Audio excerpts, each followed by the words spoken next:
Eliza's fingers trembled as she inserted the neural chip into the makeshift reader. The holographic display flickered to life, casting an eerie blue glow across the 5 faces gathered in the cramped maintenance closet that converted into their meeting space. "This better be worth risking our ration cards," Darius muttered, his dark eyes constantly darting to the sealed door. As senior reactor technician, he had the most to lose. "It is," Eliza promised, expanding the projection. "Look at these requisition orders. The consortium didn't just invite us to join. They engineered Earth's population crisis 3 generations ago." The files scrolled past, classified directives authorizing covered atmospheric modifications to Earth's climate patterns, causing agricultural disruptions that led to the food shortages of the 2190s. The very crisis that had forced humanity to accept consortium aid had been their creation all along. Maya, the medical assistant, gasped. "They specifically targeted us for our physical attributes: heat tolerance, radiation resistance, muscle density metrics. We weren't welcomed as equals," Kaito said, his voice hollow as he studied the biochemical profiles. "We were harvested as a resource." Rain hammered against the exterior hull, the sound of Niobe 7's eternal storms punctuating their discovery. Through the small maintenance viewport, lightning illuminated the gas giant's swirling clouds, bands of amber and crimson churning beneath them. Eliza closed the projection as heavy footsteps passed in the corridor outside. The 5 humans held their breath until the patrol moved on. "We have workers on 17 major systems," Raj whispered, his engineer's mind already calculating possibilities. "If what you found is true, there are nearly 8 billion humans serving the consortium." "Working for them," corrected Lin, the navigation systems specialist. "Not serving. There's a difference." Eliza nodded, retrieving the neural chip. "And that's exactly what they don't understand about us. They think they engineered the perfect labor force, adaptable, durable, and just smart enough to follow orders." Her lips curved into a small, dangerous smile. "They never bothered to study Earth's history. If they had, they'd know what happens when humans are pushed too far." The maintenance alarm chimed, signaling the end of rest period. As they prepared to return to their stations, Eliza handed each person a seemingly ordinary work medallion, standard issue for all human laborers, but subtly modified with communication technology salvaged from discarded consortium equipment. "Wear these at all times," she instructed. "They'll allow us to communicate without detection. Find others you trust, but no groups larger than 3. We start building our network tomorrow." As the door slid open, they resumed their postures of submission. Eyes downcast, shoulders slightly hunched, the universal body language of the compliant worker. The consortium overseers passed them without a second glance, missing the silent exchange of determined looks between the humans. In the massive shipyard beyond their quarters, a consortium battle cruiser was nearing completion, its weapon systems being installed by the very humans who now plotted resistance. Eliza glanced at it as she headed to her station, mentally noting vulnerabilities in its design that her supervisors had never thought to conceal from mere maintenance workers. The first seeds of rebellion had been planted.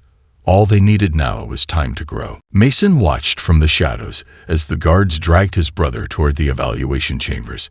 His fingers traced the worn leather binding of his hidden book, a 200-year-old volume on revolutionary tactics that had somehow survived Earth's integration. The consortium considered such historical texts dangerous and had destroyed most records of humanity's past conflicts. "Now," he whispered into his modified mining communicator. Deep within mining shaft 37, Vivon triggered the sequence they'd rehearsed for weeks. The primary excavation drones simultaneously dropped their digging protocols, their safety overrides bypassed by code Mason had painstakingly developed during night shifts. 3 massive tunneling machines crashed through support beams, causing a controlled cave-in that trapped 4 consortium mining vessels, empty of personnel but filled with the rare minerals that made Tarsus valuable. Alarms blared across the colony, drawing security forces away from the evaluation chambers.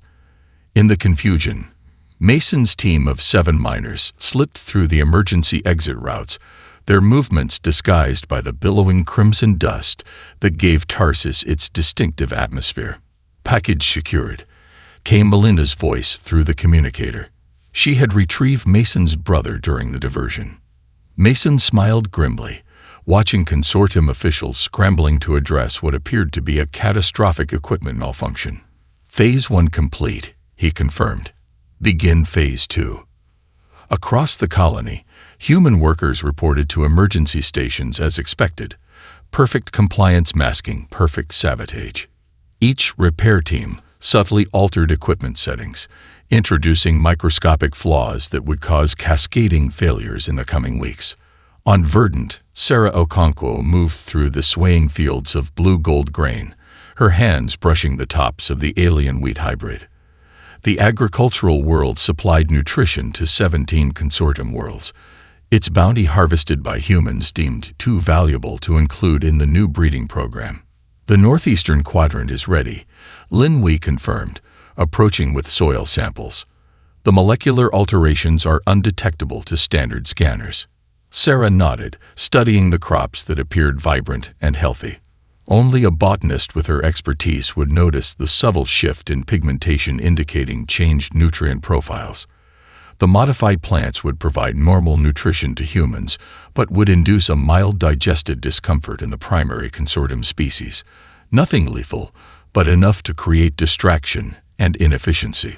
"The harvest chips arrive tomorrow," she said, tucking her testing equipment into her field kit. "Make sure everyone maintains normal harvesting protocols. No deviations that might trigger suspicion." As twilight spread across Verdant's lush landscape, Sarah accessed her hidden communicator, connecting to the nascent resistance network. Agricultural modification proceeding as planned. Estimated impact in 3 standard weeks when supplies reach central distribution. Aboard the Star Sovereign, Jamal Washington maneuvered through the crowded observation deck, his service uniform allowing him to blend into the background despite moving among the consortium elite.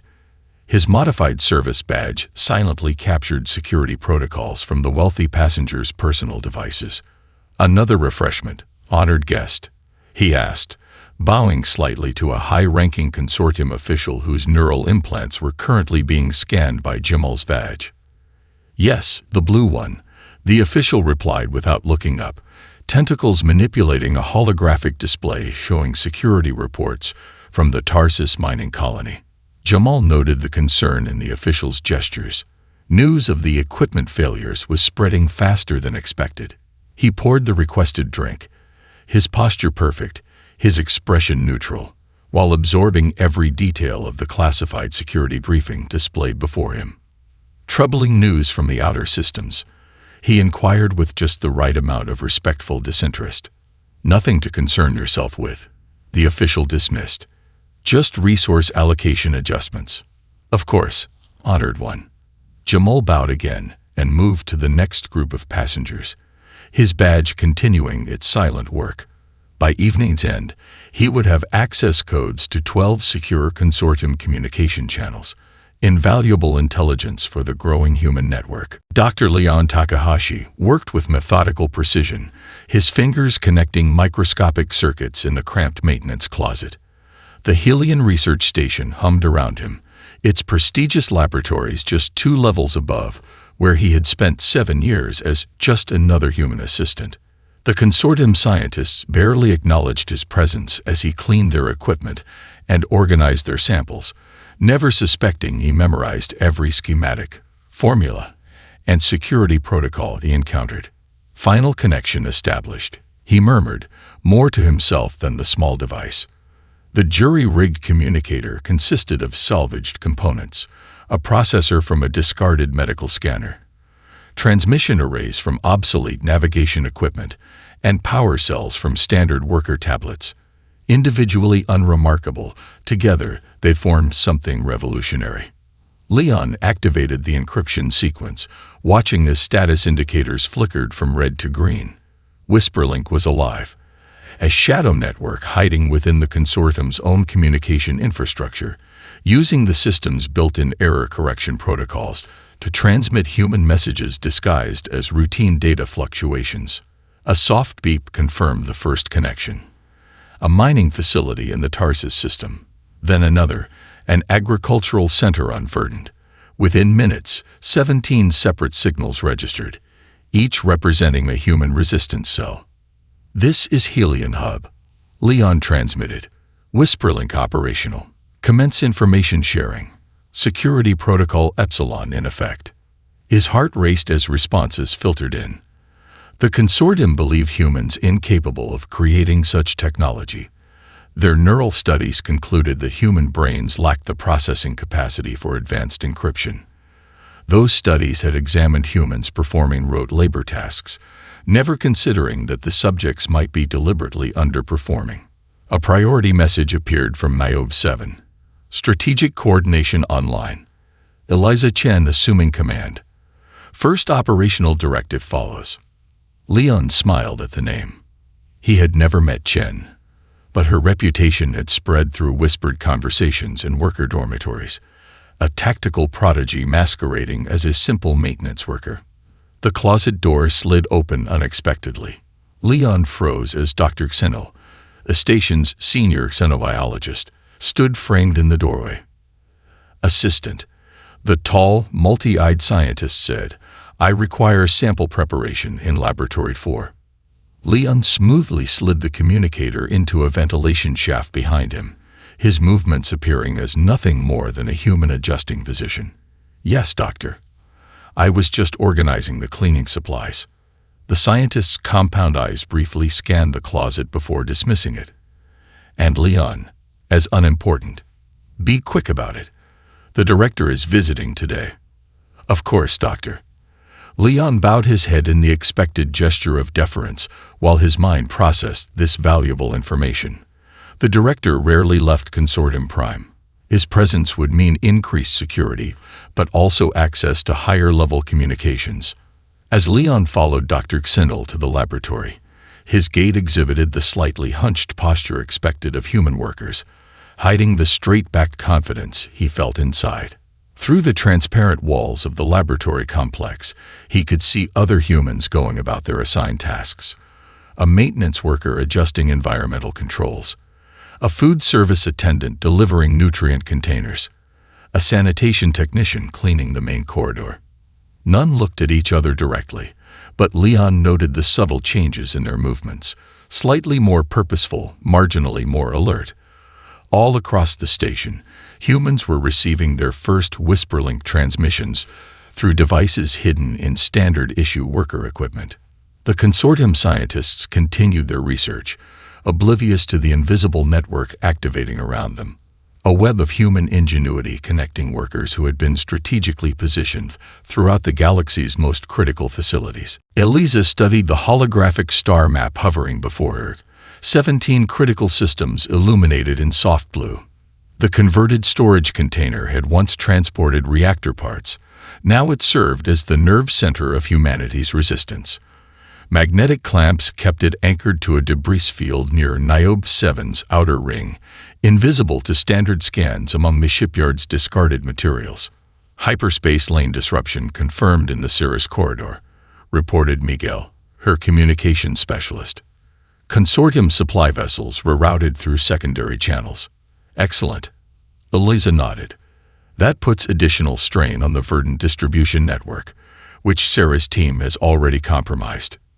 She adjusted the map, zooming in on a massive consortium military installation.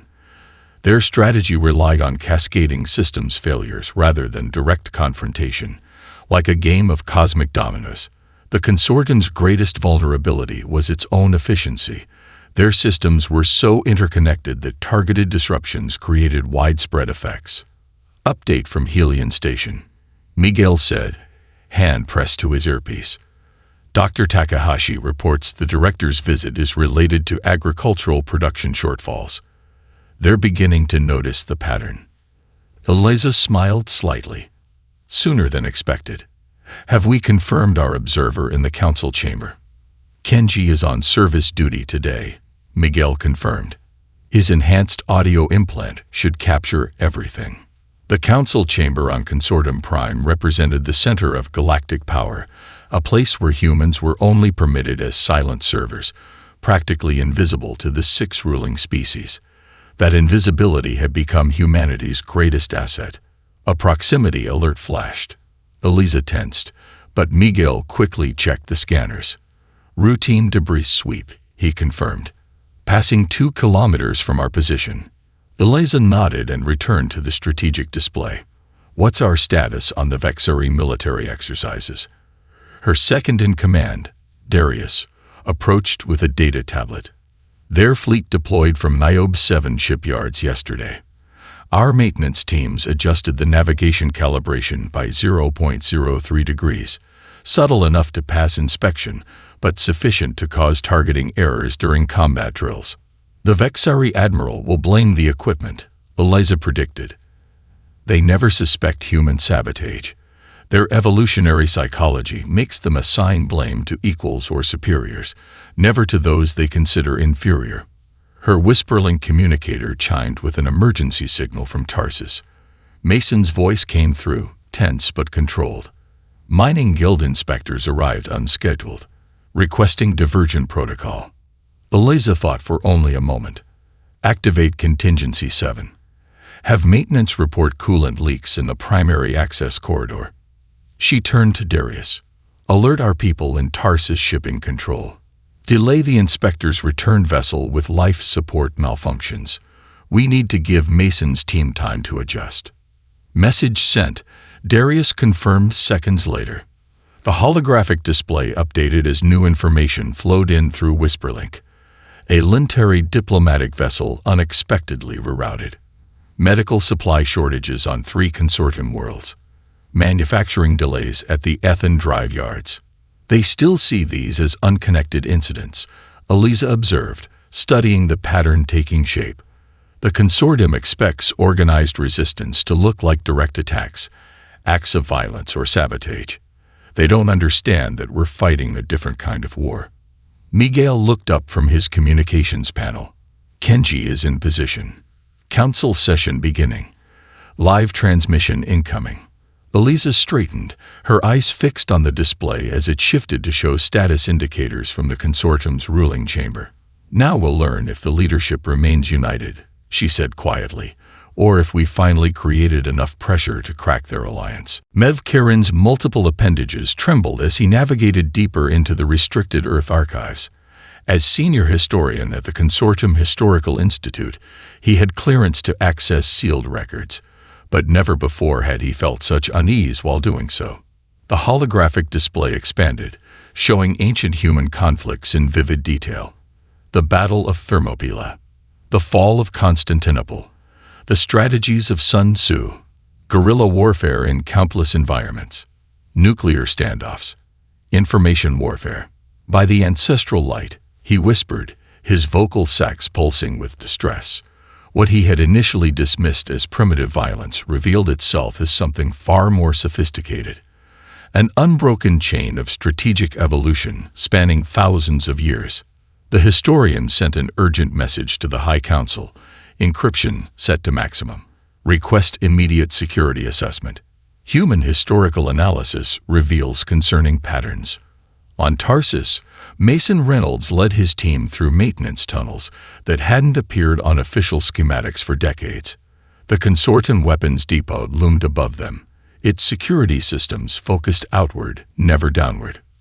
Structural support identified, whispered Alina, her scanner detecting the foundation pillars, just as the old Earth siege manuals described.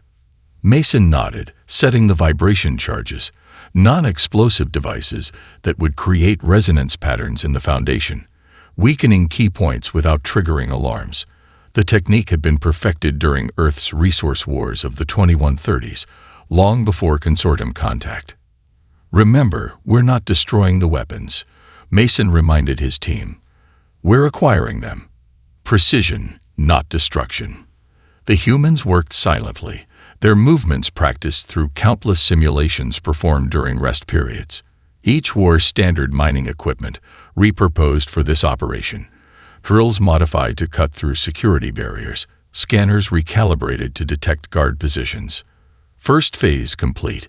Mason confirmed through his communicator, initiating foundation sequence in 3 minutes. On Verdant, Sarah Okonkwo walked between rows of harvested crops in the central processing facility. Her position as botanical quality inspector gave her unrestricted access to every shipment before it left the planet. The modified strains are being loaded onto transport vessels bound for Consortium Prime. Lin Wei reported, joining her between massive sorting machines. Quality control scanners registered no anomalies. Sarah nodded, watching as the grain was sealed into preservation containers. The molecular changes are too subtle for their detection equipment. They're looking for toxins or parasites, not altered nutrient profiles. She accessed her hidden tablet, reviewing Earth's historical archives on agricultural warfare. Humans had centuries of experience modifying crops, both to increase yields during times of peace and to create strategic advantages during conflicts. The first symptoms will appear within 5 days of consumption, she explained. Nothing debilitating, but enough to create significant discomfort among the ruling species. Their central governance will be disrupted during the exact time frame that Eliza's plan requires. Aboard the flagship of the Vexeri battle fleet, Commander Krexforn raged at his subordinates as yet another weapon system failed during combat exercises. Incompetence, he bellowed, mandibles clicking furiously. These targeting arrays were calibrated at Niobe 7 less than 3 cycles ago. The command bridge fell silent as emergency alerts suddenly blared. The fleet had arrived at Outremer Colony expecting to find vulnerable human settlements. Instead, they discovered abandoned habitation units and strange energy readings. "Scan for life forms," ordered Krexforn. "None detected, Commander," responded his sensor officer.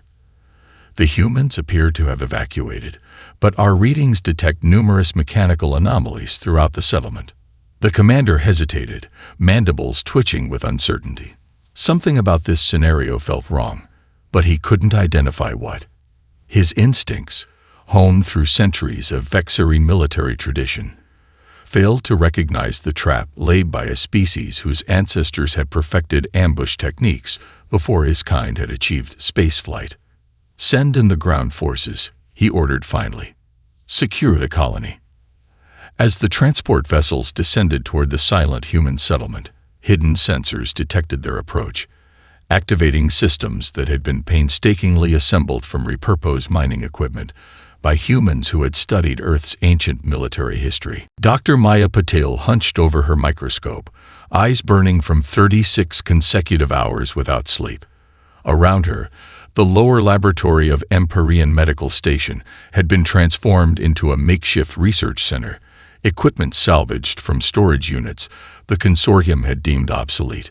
The respiratory disease ravaging the Kithuri population had reached crisis levels, with death tolls rising hourly.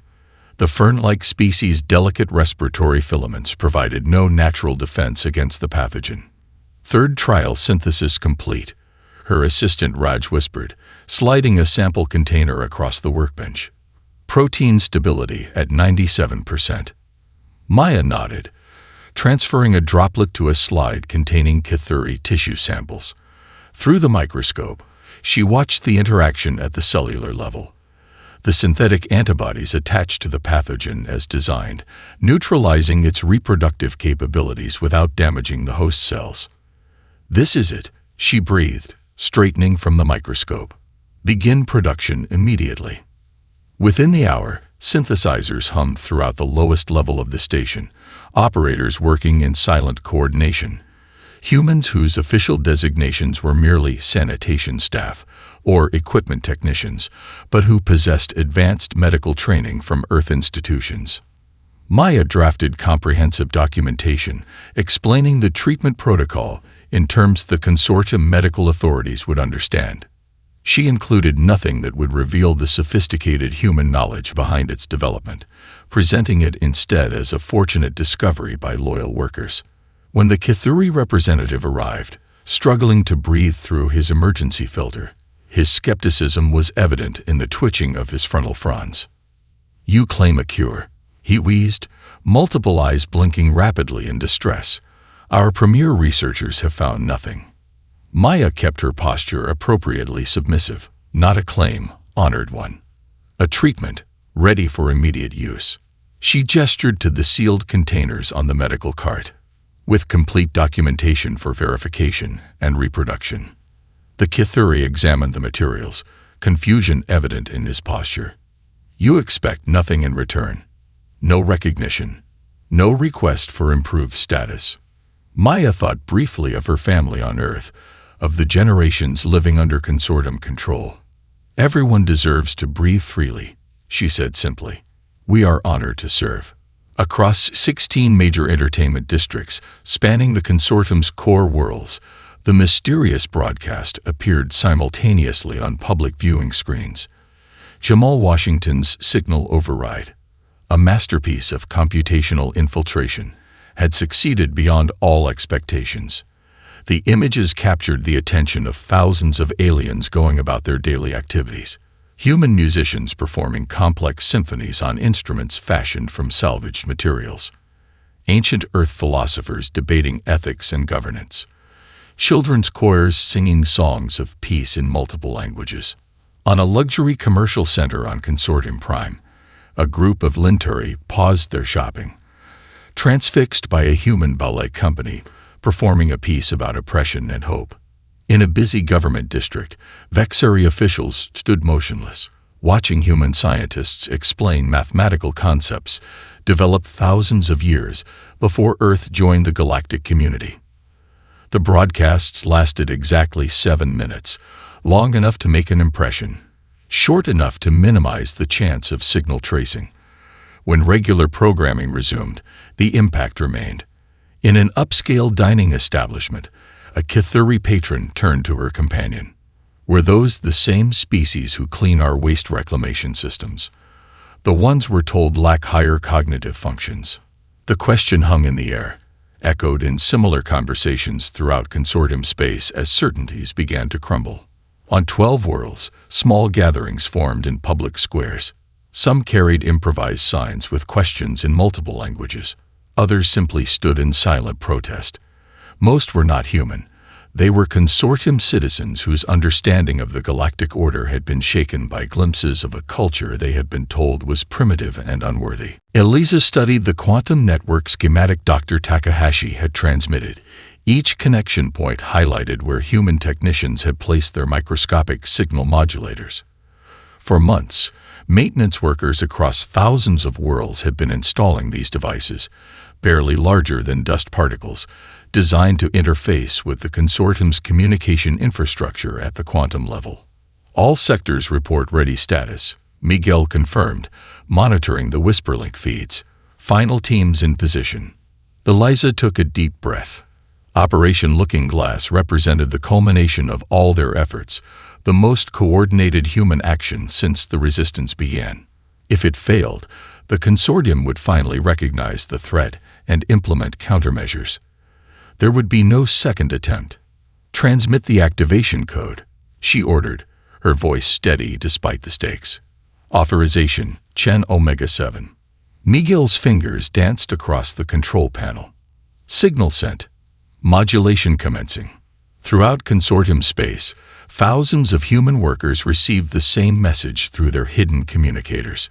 Each activated their installed device according to precisely timed instructions, creating a synchronized wave of subtle disruptions across the quantum network. On the command center's main display, status indicators began changing from red to green as confirmation signals returned. The consortium's communication infrastructure continued functioning, but with critical routing alterations that would become increasingly chaotic over time. First reports of communication anomalies from Sector 4, Darius reported. Military vessel deployment orders redirected to civilian agricultural stations. Eliza nodded. As expected, the cascade effect will accelerate exponentially. Within hours, confusion spread throughout consortium space. Emergency protocols activated randomly. Military vessels received contradictory orders. Government communications reached incorrect destinations. The elegant system that had maintained consortium dominance for millennia began unraveling in subtle yet devastating ways. Extraction teams moving into position at Central Archives, Miguel reported. Security systems compromised as predicted. On Consortium Prime, human workers who had spent decades as invisible servants now moved with unexpected purpose. The chaos in the communication systems provided perfect cover as they accessed restricted areas, following pathways mapped through years of careful observation. We have 73 hours before they can isolate and neutralize our modifications, Eliza reminded her team. Every operation must complete within that window. In the ornate chambers of the Vexarite High Command, Admiral Krexforn slammed his armored appendage against the strategy table, shattering its crystalline surface. Incompetence, he raged. How can our entire fleet receive contradictory deployment orders? His communications officer cowered, mandibles trembling. The system shows authorization codes from Central Command, Admiral. But when we request confirmation, we'd receive different instructions. The Lintari are behind this, the Admiral hissed. Their diplomatic corps has opposed our human containment strategy from the beginning. Across the chamber, a human server silently gathered shattered crystal fragments, seemingly oblivious to the strategic crisis unfolding around him. His eyes remained downcast, his posture submissive, betraying nothing of the specialized transmitter hidden within his standard-issue uniform or the critical intelligence he was gathering. On the central archives of Consortium Prime, the most secure data repository in known space, security protocols failed in cascading sequence. The quantum authentication systems, designed to be impenetrable, had never been tested against an enemy who understood their fundamental architecture from the inside. Human infiltration teams moved through the suddenly accessible corridors, their years of preparation evident in their efficiency. Each team targeted specific data repositories, downloading centuries of classified consortium records, communications, and directives. Archive Team Alpha to command. The team leader whispered into her concealed communicator. Primary objective secured. Beginning transmission of historical records. In her hidden command center, Eliza watched as the first data packets began arriving. Irrefutable evidence of consortium atrocities stretching back millennia. Not just against humans, but dozens of species systematically exploited, manipulated, or eliminated to maintain the dominance of the ruling six. Prepare transmission protocols, she ordered. When communications are restored, every being in the galaxy will see the truth. The crystal audience chamber of the former consortium headquarters fell silent as Eliza Chen approached the central platform. The massive hall, once reserved exclusively for the ruling species, now contained representatives from dozens of worlds. Humans stood shoulder to shoulder with former oppressors and newly liberated species alike. Eliza wore a simple earth blue formal suit, unadorned except for a small pin bearing the new symbol of the resistance, a human hand extended in offering, not surrender. Behind her stood the diverse council she had assembled. Mason Reynolds from Tarsus, Sarah Okonkwo from Verdant, Dr. Maya Patel from Empyrean Station, Jamal Washington from the Information Division, and Dr. Leon Takahashi representing the Scientific Coalition. The holographic display activated, projecting the newly drafted Galactic Covenant document for all to see. Its 57 articles, written in all major galactic languages, outlined a governance structure unlike anything the galaxy had previously known. We stand at a crossroads, Eliza began, her voice carrying through the perfect acoustics of the chamber.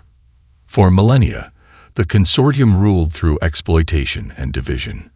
They classified, categorized, and ranked sentient beings based on arbitrary measures of worth.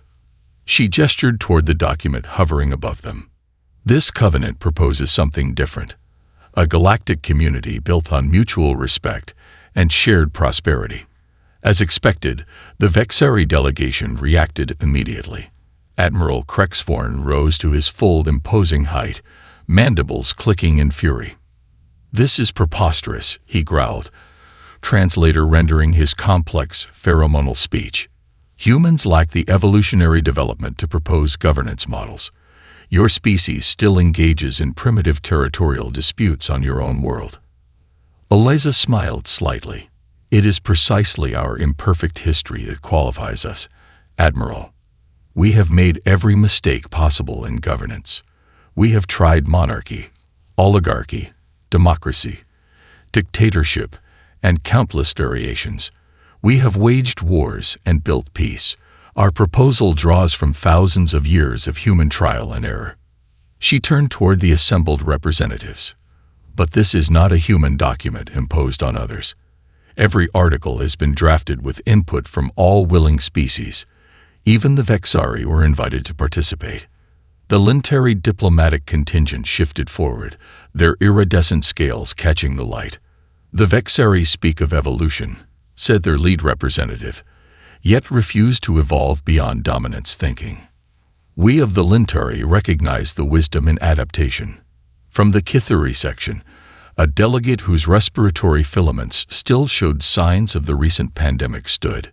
"The humans could have used our illness to eliminate us. Instead, they healed us while asking nothing in return.